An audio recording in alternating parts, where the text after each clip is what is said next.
It used to be that Facebook was known as just a social network made for family and friends. But as 2016 shows, the company is much more than that. For one thing, Facebook Live has really taken off this year. It debuted with an integrated app, and the company took pains to pay media companies to broadcast live video.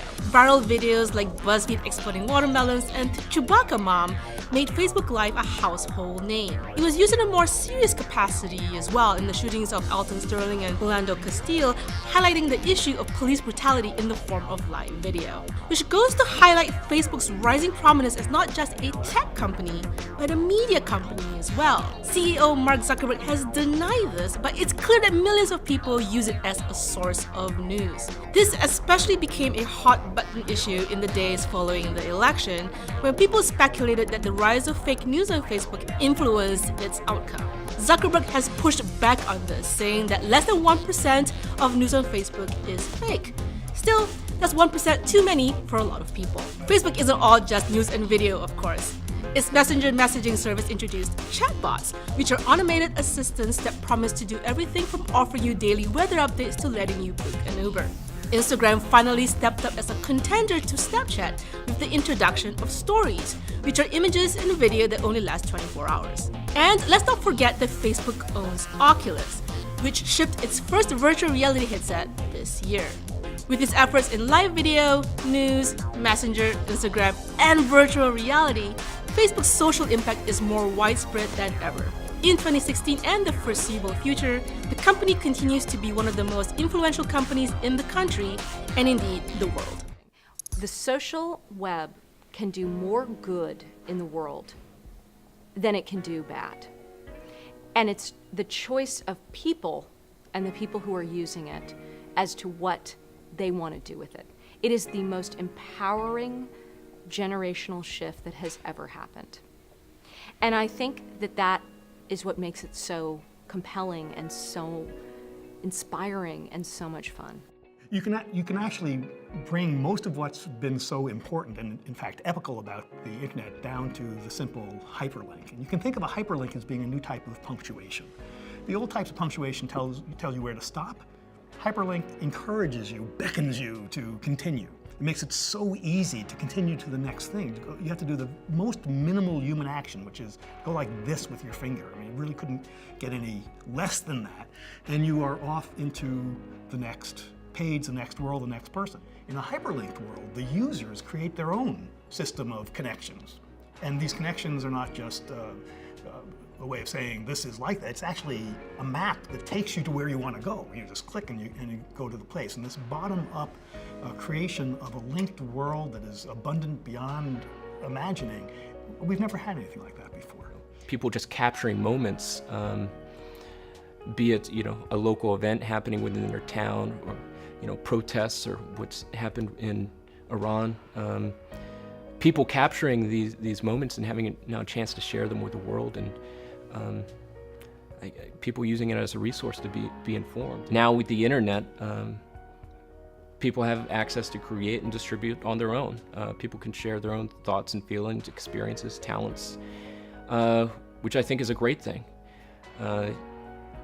Ultimately, again, kind of comparing where we were in the past with where we are today and moving into the future, even within that previously kind of controlled environment, you had hundreds of organizations, thousands of organizations creating a massive amount of content with only, potentially a handful of that material being,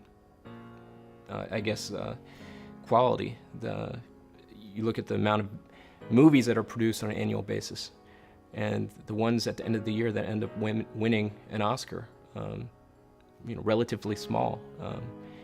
Now when you take this model and you empower the rest of the world with the opportunity to create their content, of course you're going to have a lot of stuff that potentially is being produced that isn't meaningful to anyone in particular, But again, you're going to have a small amount of the content or individuals having opportunity to rise to the top. Everything triggers off a sort of information need. And to meet your need, you've got to seek information, hence information seeking. Now, in the old days, it wasn't so easy to do that. You could talk to your mother, you could maybe go to the local library, and if you were lucky enough to live next door to the British Library, you were really lucky because they had lots and lots of information and lots of opportunities for information seeking. Now, in today's universe, everybody has the British Library on their doorstep, in their mobile phone, on their laptop, in their office, and suddenly we have unbelievable resources close to hand, and we can seek information in any particular way we like with so many possibilities. Most people are unaware of how exposed they've made themselves. I mean, you talk to young people, for example, who've got their own personal blog sites or their presence on YouTube or Facebook, and that they may come to regret doing some of the things they did on video on the internet, or saying the things that they did, especially when they start applying for jobs and employers begin to look back through the digital record of these people, the trace that they've left in the public domain. But quite unaware, every single day that we do something digital, we are potentially leaving a trace out there, and that if somebody wanted to find out where we were shopping, what we were doing, who we were communicating with, why we were doing it, what websites we were logging onto, they could do it. It's a very, very exposed set of media, these electronic communication devices that we now use. And the point is that they're fantastically convenient. None of us would willingly give them up. But what we would want, if we really thought carefully about what it meant whenever we use these devices, we would want much, much greater individual security for our communications. The moment you go online, you are recorded as having gone online. You leave a print. People know roughly where you're coming from, and they know you've entered a site. And once you've entered that site, it can say where you're going in that site, where you don't go in that site, what you look at, what you don't look at, what search terms that you use, what documents you decide to display, and how long you're there, and where you go next. And by putting all those things together, we can begin to develop characteristics of information-seeking behavior and use in cyberspace. It's very, very simple, and it's done automatically, which is the beauty. And anybody could do it, essentially. One of the great sort of downsides of the internet is the sheer amount of rubbish on it, the sheer amount of misinformation, sheer amount of nonsense. You know, wouldn't be probably overstating the case to say that about 90% of what's on the internet is not really all that reliable or worth much. And if you are a very careful user of the internet, you know to check the kind of information that comes over, because misinformation is endlessly iterated. It's a very inflationary mechanism, that the internet, it amplifies nonsense. The question of anonymity on the web is a pretty interesting one. If you spend any time in political discussions or any kind of lifestyle discussion on the web, forums and postings and so on, you could see that the conversation typically degenerates to a very uncivil level quickly, particularly when and as the people who are posting are anonymous. You don't know who they really are. They lack accountability. People feel free to say whatever they want, and that's one downside to anonymity. I think, as we go online, the deal is relatively straightforward. So when you go on Amazon and you click, and as you click through from product to product to product, you start to see the recommendations appear, either based on your past history or more typically your session. As you start looking for cameras, you start to see people who looked at this also looked at that. People who bought this, people who clicked at this bought that. In the course of your clicking, the service becomes more useful to you. The implicit, and for many people the explicit trade-off, is that in exchange for watching over your shoulder as you shop, we will help you shop better. Is that our little devices, those little devices in our pockets, are so psychologically powerful that they don't only change what we do, they change who we are. Some of the things we do now with our devices are things that only a few years ago we would have found odd or disturbing, but they've quickly come to seem familiar, just how we do things. So just to take some quick examples, people text or do email during corporate board meetings. They text and shop and go on Facebook during classes, during presentations, actually during all meetings. People talk to me about the important new skill of making eye contact while you're texting. People explain to me that it's hard, but that it can be done. Parents text and do email at breakfast and at dinner while their children complain about not having their parents' full attention, but then these same children deny each other their full attention.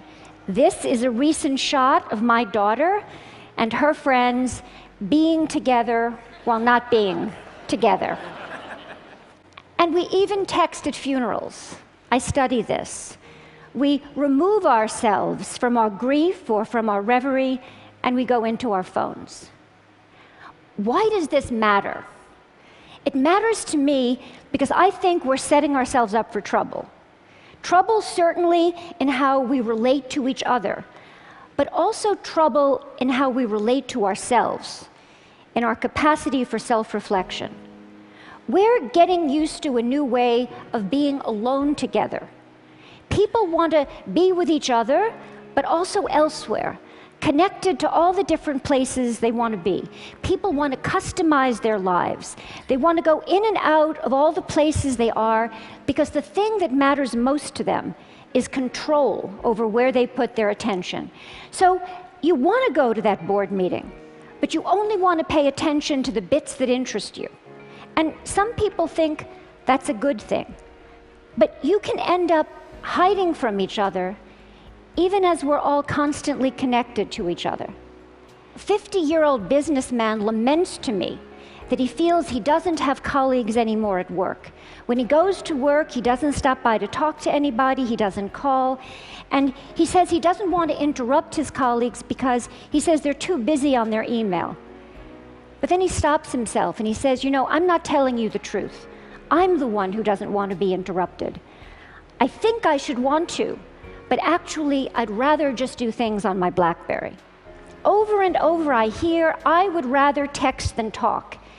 And what I'm seeing is that people get so used to being shortchanged out of real conversation, so used to getting by with less, that they become almost willing to dispense with people altogether.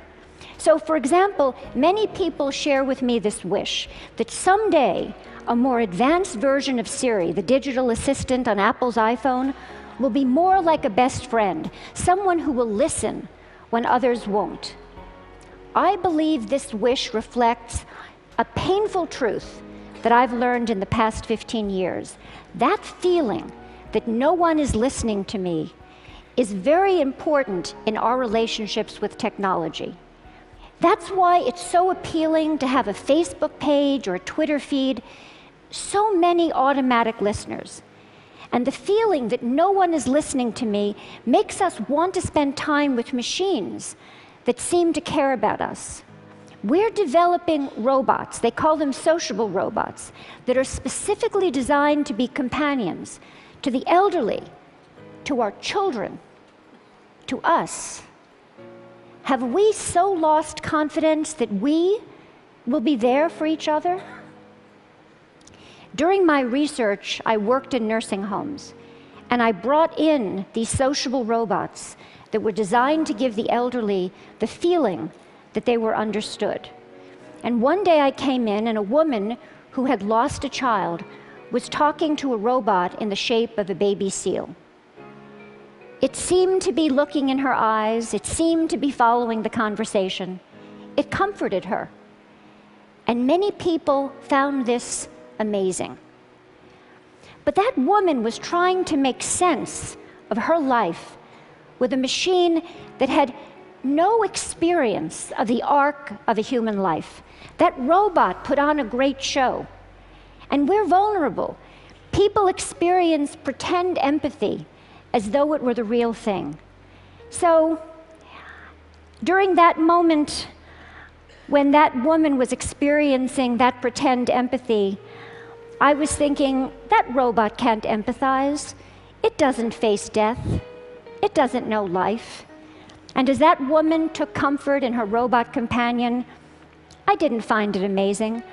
I found it one of the most wrenching, complicated moments in my 15 years of work. But when I stepped back, I felt myself at the cold, hard center of a perfect storm. We expect more from technology and less from each other. And I ask myself, why have things come to this? I think I first realized that we were on to something when we started looking at the Times Online. And they gave us their logs because they were very interested in what was actually happening as a result of the digital transition, people moving from the physical world into the virtual world. And they're particularly worried about young people. These days, those phones in our pockets are changing our minds and hearts because they offer us 3 gratifying fantasies. 1, that we can put our attention wherever we want it to be. 2, that we will always be heard. And 3, that we will never have to be alone. And that third idea, that we will never have to be alone, is central to changing our psyches. Because the moment that people are alone, even for a few seconds, they become anxious, they panic, they fidget, they reach for a device. Just think of people at a checkout line or at a red light. Being alone feels like a problem that needs to be solved, and so people try to solve it by connecting. But here, connection is more like a symptom than a cure. It expresses, but it doesn't solve an underlying problem. But more than a symptom, constant connection is changing the way people think of themselves. It's shaping a new way of being.